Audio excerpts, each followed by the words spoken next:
नमस्कार दोस्तों आज का टॉपिक जैसा कि आपने पढ़ लिया होगा, सासू माँ की मृत्यु कब होगी।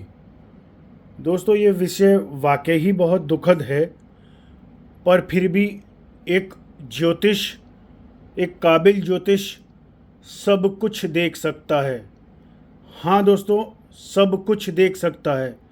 आपकी कुंडली में कितना बड़ा धन योग बन रहा है, कितना बड़ा राजयोग बन रहा है, वो भी देखा जा सकता है।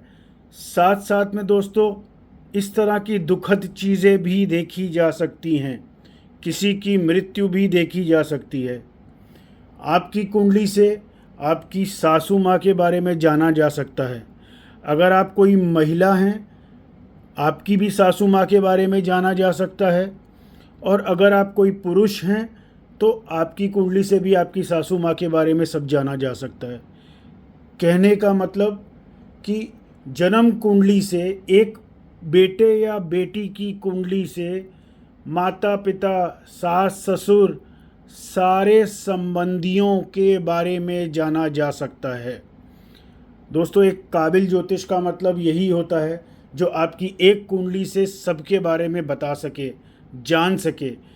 अब देश में ज्योतिष विद्या की जो स्थिति है मेरे ख्याल से आपसे छुपी नहीं है। 98% ज्योतिष केवल मूर्ख बना रहे हैं। वो टीवी के तमाम ज्योतिषियों का नाम मैं नहीं लेना चाहूँगा यहाँ पर वो देश को बरगला रहे हैं। आइए दोस्तों सीधा टॉपिक पे आते हैं। मुझे लगता है कि आप ये जानना पसंद करेंगे कि कुंडली में कौन से हाउस से सासू माँ की डेथ देखी जाती है या कैसे कैलकुलेट की जाती है। आइए दोस्तों वीडियो शुरू करते हैं।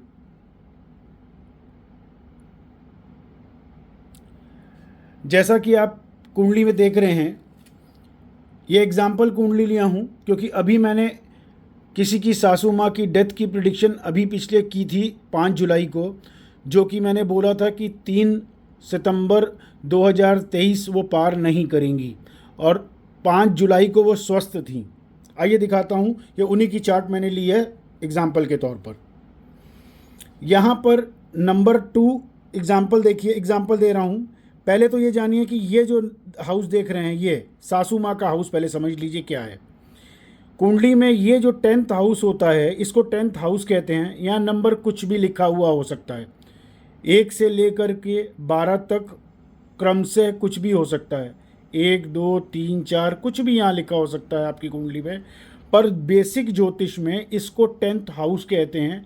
ये सासू माँ का हाउस होता है, मतलब आपकी सास के बारे में यहाँ से एकदम प्रिडिक्ट किया जा सकता है। अब क्या क्या चीज़ें बारीकी से देखनी है, उनकी आयु कैसे देखते हैं, बीमारी भी देखी जा सकती है और आयु भी देखी जा सकती है। तो आज क्योंकि हम लोग आयु की बात कर रहे हैं, मृत्यु की बात कर रहे हैं, तो सीधा मृत्यु पे आज रोशनी डालूंगा। पहली चीज़ देखिए, कुंडली में सासू माँ से सेकंड, ये जो नंबर 2 लिखा है, किसी भी व्यक्ति की कुंडली में उससे सेकंड हाउस जो होता है वो उसकी सांस, जो श्वास चल रही है, जो श्वास नली चल रही है, वो यहाँ से देखा जाता है। ठीक है, तो सासू माँ जैसा मैंने बताया, ये इससे सेकंड हाउस हो गई उनकी सांस, मतलब जो गले में वो श्वास नली है, उनकी सांसों की नली जो है वो यहाँ से देखी जाती है। ठीक है, और इसको ज्योतिष में मारक हाउस भी कहते हैं, मार्केश भी कहते हैं। इस हाउस का मारक मतलब ये जो सासू माँ हैं, इसका सेकंड हाउस ये हुआ, मतलब यहीं से वो सांस लेती थी और यहीं से इस हाउस को मारक हाउस भी कहते हैं। ठीक है, आयु स्थान भी कहते हैं। फिर यहाँ से 1 2 3 4 5 6 7 7वां भाव जो होता है, मतलब आप इधर से देखेंगे, यहाँ से काउंट करेंगे तो दिस इज 7th हाउस। तो ज्योतिष में 2nd और 7th हाउस, किसी भी रिलेशन के 2nd और 7th हाउस से मारक भाव कहा जाता है, मार्केश कहा जाता है। इन दोनों ग्रहों को देखा जाता है कि कितना प्रबल मारक है इस हाउस पे और इस हाउस पे, कितना प्रबल मारक बैठा हुआ है ग्रह जिससे वो नुकसान पहुंचा सकता है। यहाँ पर कुंडली में फिर इसको देखा जाता है नंबर 1, जहाँ ये लिखा है इसको 10th हाउस कहते हैं। यहाँ आपका कोई भी नंबर हो, यहाँ पर 1 नंबर जैसे लिखा है, 1 नंबर का मालिक मेष, इसका मालिक मंगल होता है, तो ये मंगल को मैंने रेड दिखाया है। ये ऑलरेडी यहाँ पर केतु और राहु से दूषित है, ये देख रहे हैं राहु और केतु का एक्सेस। तो ये दिखाता है कि उनकी हेल्थ को लेकर के प्रॉब्लम पहले से भी रही हैं, हेल्थ प्रॉब्लम कुछ ना कुछ लगा रहता होगा, ये कुंडली इंडिकेट कर रही है। तो अगर किसी आप अपनी कुंडली में देख रहे हैं तो पहले ये देखिए कि यहाँ पर ये सासू माँ के हाउस में केतु, राहु, शनि इस तरह के नेगेटिव ग्रह तो नहीं बैठे, या मंगल, चारों ग्रह देखिए, कोई इस तरह का चारों में से कोई ग्रह तो नहीं बैठा। कहीं राहु या केतु का एक्सिस ऐसे तो नहीं है, केतु यहाँ बैठा हो, राहु इधर बैठा हो, ये भी हो सकता है, पर इस तरह के एक्सिस में तो नहीं है। अगर ये है तो एक नेगेटिविटी हो गई कि उनके स्वास्थ्य के लिए बहुत अच्छा नहीं रहेगा। वो कब खराब होगा, वो ट्रांजिट्स जब आते हैं उस समय में खराबी बढ़ जाती है। फिर उसके बाद देखिए कुंडली में 2nd हाउस और 7th हाउस जैसे मैंने बताया। अब इसका मालिक क्या है, नंबर 2 को ज्योतिष में वृषभ राशि कहते हैं, इसका मालिक शुक्र होता है। नंबर 7 को तुला राशि कहते हैं, इसका मालिक भी शुक्र है। तो कुंडली में नंबर 7 और नंबर 2 दोनों का मालिक शुक्र यहाँ पर देख रहे हैं आप, ये नीच स्थिति में बैठा हुआ है, क्लियर है, देख रहे हैं यहाँ शुक्र नीच स्थिति में बैठा है। तो ये करता क्या है ऐसी स्थिति में, जैसे ही शुक्र की महादशा में शुक्र की अंतर्दशा आई तो हुआ क्या, ये नंबर 2 और नंबर 7 जैसे मैंने बताया आयु स्थान दोनों से देखा जाता है।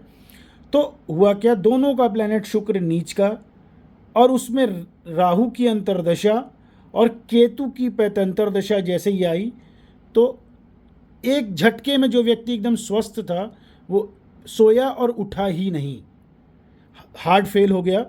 अब वो डिटेल में है, हार्ट कैसे फेल हो गया वो अलग विषय है, क्योंकि बहुत छोटा वीडियो बना रहा हूँ, कंफ्यूज नहीं करना चाहता आपको, डायरेक्टली बेसिक बताना चाहता हूँ।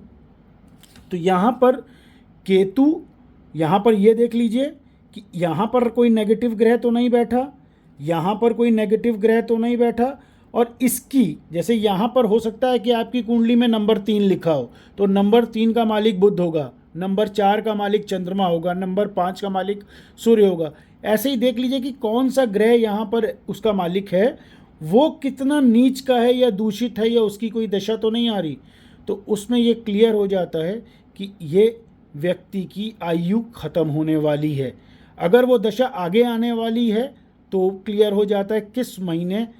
पर एक प्रमुख चीज़ और जान लीजिए दोस्तों, जल्दबाजी मत करिएगा, किसी की मृत्यु इतनी आसान नहीं है चेक करना, क्योंकि मेरा रोज़ का काम है, मेरा अनुभव 32 साल का ज्योतिष का अनुभव है, तो मेरा देखने का नज़रिया नक्षत्रों तक है, उसके पद तक है, सर्वष्टक वर्ग पॉइंट तक है, और बारीक टेक्निक है, नवमांश कुंडली देखी जाती है, वो बारीकी, और आयु स्थान के लिए D4 चार्ट और भी विभिन्न चार्ट में चेक करता हूँ, तब किसी की मृत्यु प्रिडिक्ट करता हूँ। तो यहाँ पर जल्दबाजी मत करिएगा और कोई मन में ये नेगेटिव लेके मत बैठ जाइएगा। अगर किसी की कुंडली आप देख रहे हैं तो, या अपनी कुंडली देख रहे हैं तो पहले समझिए, अगर ये नेगेटिविटी है और दशा आ रही है तो ये तो कंफर्म है कि प्रॉब्लम क्रिएट करेगा, ठीक है। पर अगर आपकी कुंडली में इसका लॉर्ड और इसका लॉर्ड इत्तेफाक से यही नंबर 4 कर्क लगन की कुंडली है और यही ऐसी स्थिति प्लैनेट की बन रही है, शुक्र दूषित है, यहाँ ना दूषित होकर के कहीं और दूषित बैठा हुआ है, या शुक्र राहु के साथ में बैठा हुआ है, या शुक्र केतु के साथ में बैठा हुआ है, और यहाँ पर शनि बैठा हुआ है, तो भी मारक का काम करेगा, नुकसान करेगा, आयु लेकर के जाएगा। और एक सबसे इम्पॉर्टेंट बात, 2 नेगेटिव ग्रह एक साथ जब एक्टिवेट होते हैं तभी किसी व्यक्ति की मृत्यु होती है, समझ रहे हैं। एक अकेला राहु मौत नहीं दे सकता, अकेला केतु मौत नहीं दे सकता, अकेला शुक्र भी नीच होकर के मौत नहीं दे सकता। उसमें और भी चीज़ें देखी जाती हैं, डबल, मैंने बताया डबल मेलेफिक्स, एक एस्ट्रोलॉजी का फॉर्मूला है, whenever double malefics looks at any planet it destroys its quality. तो यहाँ पर शुक्र की महादशा में, शुक्र की अंतर्दशा में राहु का पैतंतर, केतु की सूक्ष्म दशा आई, इसने मृत्यु दी। ठीक है, तो अगर आप अपनी कुंडली देख रहे हैं तो ये बारीकी से इन सारी चीज़ों को देखिए। और अगर आपको नहीं समझ में आ रहा चीज़ें तो आप मुझे व्हाट्सअप करिए, ये मेरा व्हाट्सअप नंबर है, लिख भेजिए date of birth, time of birth और प्लेस ऑफ बर्थ। मैं आपको बताता हूँ कि आपकी कुंडली में क्या राजयोग बन रहे हैं। अगर आप राजयोग के बारे में जानना चाहते हैं, लक्ष्मी योग के बारे में जानना चाहते हैं, या कोई रत्न सलाह लेना चाहते हैं, तो वो भी आप लिख कर मुझे भेजिए। मैं आपको कुंडली देख करके बता दूंगा कि किस साल किस महीने बड़ा धन आने वाला है। या फिर इस तरह का सासू माँ के बारे में जानना चाहते हैं, या अपने माता या पिता के बारे में आप जानना चाहते हैं कि माता की कोई मृत्यु का कोई योग तो नहीं बन रहा, या पिता की मृत्यु का कोई योग तो नहीं बन रहा, ऐसी स्थिति में भी आप मुझे लिख करके भेजिए। मैं आपको उच्च मार्गदर्शन दूंगा और आपको सही निर्णय लेने में, सही समय में कब क्या चीज़ें होने वाली है वो बता पाऊंगा। ठीक है दोस्तों, आज के लिए इतना ही। फिर मिलते हैं एक नए वीडियो में एक नई जानकारी के साथ में। तब तक के लिए नमस्कार। और अगर अभी तक आपने सब्सक्राइब नहीं किया तो सब्सक्राइब, लाइक और शेयर अवश्य करें। नमस्कार।